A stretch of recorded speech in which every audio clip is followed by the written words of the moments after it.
President Julius Maada Bio has won re-election in Sierra Leone's 10th presidential vote, the Election Commission confirmed, but his main challenger was quick to reject the results.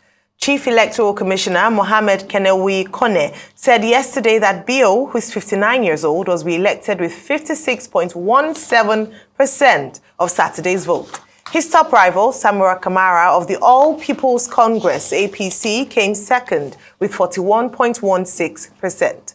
However, during a Monday evening press conference, European Union observers said a lack of transparency and communication by the Electoral Authority had led to mistrust in the electoral process. About 3.4 million people were registered to vote in Saturday's election.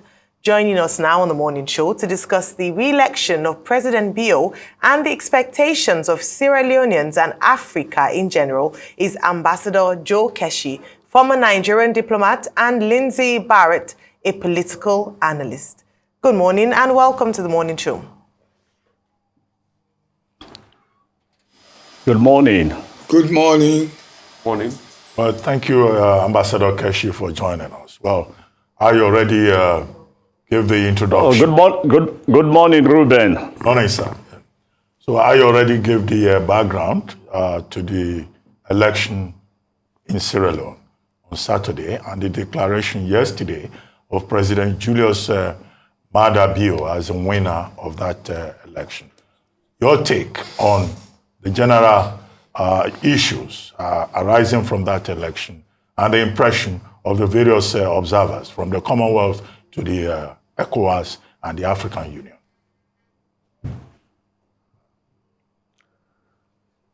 Thank you, Ruben.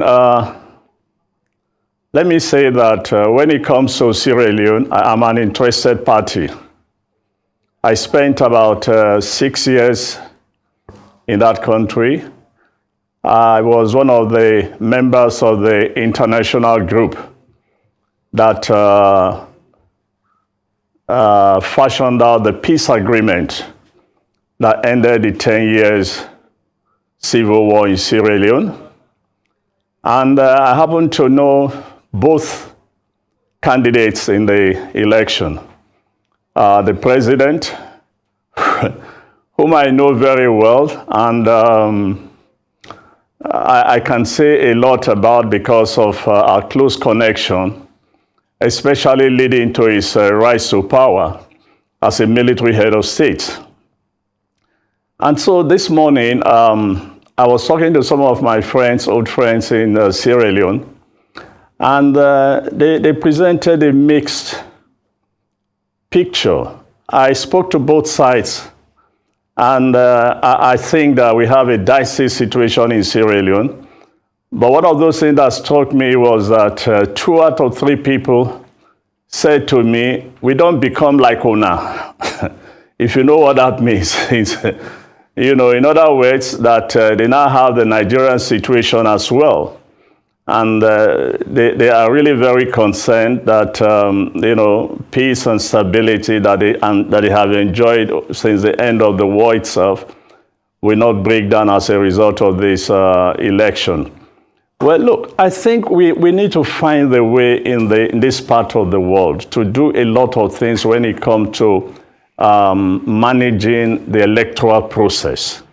People go out to vote, and they vote peacefully, happily, and they look forward to a credible result. Somewhere along the line, electoral officials and the Electoral Commission begin to misbehave. And this is the problem. You know, the only place where I can say, look, I remember also, you know, participating in the Namibian election, and I went to see the leader of opposition, you know, after the counting. And I said, look, now SWAPO has won. So where do we go from here? He said to me, look, sir, there's no problem.